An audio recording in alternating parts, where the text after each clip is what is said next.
Eta sing jadi pikiran geus jadi bujeng parawan, kasepuh tong milaraan komo mun wani ngalawan. Wani ngalawan kasepuh eta jalma pasti ripuh, bakal loba pangabutuh mun teu tobat jadi suluh. Nu jadi suluh neraka jalma kakolot doraka, Gusti Allah pasti murka ngasupkeun kana neraka. Karamakeun ngahormat mun hayang menang syafaat, tong wantun ngalawan omat, nurut pasti menang nikmat. Ari rama eta sepuh anu maparin pituduh, nu jadi anak sing rengkuh senang nepikeun ka sepuh. Bapa teh tangkal darojat nguruskeun anak masyarakat,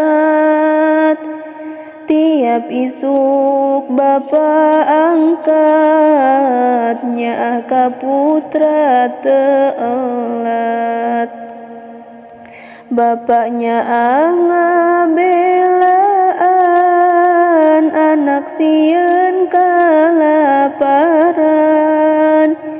nyiar nafkah bulan-bulan saacan angkat ninggalan.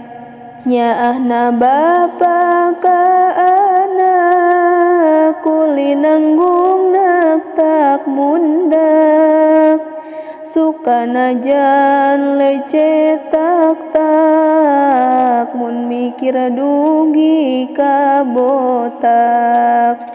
Si bapa sok milarian artos pikeun anak jajan, keur bekel ka sakolahan bijil kesang tina badan. Najan capek teu dirasa, najan ripuh ge kapaksa, ngagunakeun pangabisa supaya anak santosa.